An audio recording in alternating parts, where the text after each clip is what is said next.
Anneciğim. Ay kızım var, iyi yolcu ettin. Evde duvarlar üstüme geldi. Tamam gel. Gel. Ay vallahi. Gel anneciğim hadi. Ay. Niye oluyor az? Hadi Almanya'ya gidin. Uzun müddet orada kalacak Aymama. Görürsen ay kızım hanım, oğulsuz kalmak ne ter şeydi. Eğrem o gün yaxşı kurtardın elimden. Gelmiştim ey size. Koşkolirdim boğam seni. Allah vurup seni, bana ihtiyaç kalmadı. Ay oğlum gitti, nezaket edemem oğlum.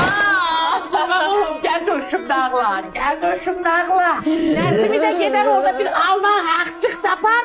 Öğlener onda başa düşersen beni. Bak Kıvılcım anne, lütfen üzülme. Ben de senin bir oğlun sayılırım. Bak istediğin zaman ara, sıkıldığında gelelim Burcu'yla sen. Ege kızılcımı götürüp tepene çırpacağım köpeği oğlu. Ay gitti Az oğlum. bir kiriden tezgin var, başıma ağrıyor.